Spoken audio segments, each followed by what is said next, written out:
The heat in the market wasn't merely a temperature, it was a living, suffocating entity, heavy with the scent of oxidized copper and unwashed desperation. Evan Calder didn't belong here, amidst the horned scavengers and three-eyed traitors, yet necessity drove him into the belly of this beast. He needed a blade, something that wouldn't snap when the world inevitably tried to kill him. Instead, a leather-faced merchant offered him a destiny wrapped in iron. "Stronger than steel," the merchant hissed, unveiling a crate. Inside wasn't a weapon, but a woman, Rava, blue-skinned, 7 feet of coiled muscle, and encased in a rusted iron framework that was less a helmet and more a torture device. It was ancient clan tech, welded directly to her collar, a grid of bars ensuring she remained a weaponized slave. The wrongness of it hit Evan harder than the desert sun. It's a grim mirror of our own history, isn't it? How easily a life is reduced to merchandise when profit is on the line. "Human scent marks me," Rava whispered, her golden eyes wide with a terror that transcended language. "If my clan smells you, it means death." Evan didn't buy her for labor. He drained his life savings, 250 credits, because he couldn't walk away. But the moment the transaction cleared, the air tightened. Sarat, a warrior of Rava's kind, materialized with the grace of a storm. She revealed the cold truth. The cage wasn't just restraint, it was a sentence. Rava's crime? She had saved a human child from a collapse. For that act of mercy, she was condemned to be a prisoner in her own skin. Evan refused to hand her over. He dragged the heavy crate into the shadows of a ruined water tower, but they were cornered. Sarat's spear struck true, slicing Evan's arm. His human blood splashed onto the iron cage, and the world shifted. The metal didn't rust, it roared. A deep red glow consumed the framework as the biometric clan tech recognized the blood. It was the Oath, an ancient protocol dormant for centuries. As Rava screamed and Evan gripped the searing metal, the cage didn't bend. It shattered like glass.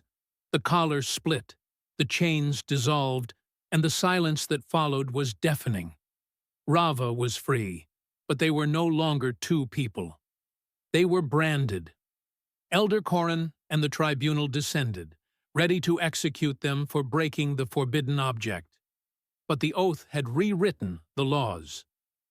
"It binds 2 lives into one thread," Corrin explained, her voice carrying the weight of centuries. "If one dies, the other follows." They were given a choice that wasn't really a choice: exile and death, or integration. They chose to fight. What followed was a brutal baptism by fire. Under Sarat's merciless tutelage, they trained to sink their existences. It wasn't just physical, it was intrusive. Evan dreamed Rava's memories of the dark cage. She felt his crushing loneliness. They learned to move as extensions of one another, a synchronization born of survival. Then came the test. A patrol to the northern border revealed a massacre. A raider camp had been obliterated, not by war, but by breach creatures. Nightmares with melted plastic skin and nightmare physics. Rava spotted the warning symbol carved into a weapon. 3 intersecting circles. They were being hunted. The creatures swarmed, 20 against 2. In the narrow mouth of a cave, with Evan's ribs broken and Rava bleeding, the true power of the Oath ignited. They didn't speak.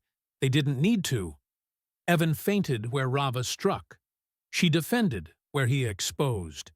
It was a violent, beautiful dance of instinct. They fought not as master and servant, but as a singular force of nature, piling the carcasses of the monsters high enough to block the entrance. When the dust settled, Sarat looked at the carnage and smiled. They hadn't just survived. They had evolved. Elder Corrin confirmed their place in the clan, noting that their bond, born of a human saving the one who saved a human, was a bridge the world had never seen before. That night, resting in their shelter, the space between them vanished. Evan had walked into the market for a piece of steel to delay death. Instead, he found a partner who felt his gratitude before he could speak it. Rava had been caged for kindness, and Evan branded for compassion. Together, they realized the most dangerous weapon wasn't the one you held in your hand, but the one who held your soul. In the quiet dark, they understood. They were no longer alone in the waste.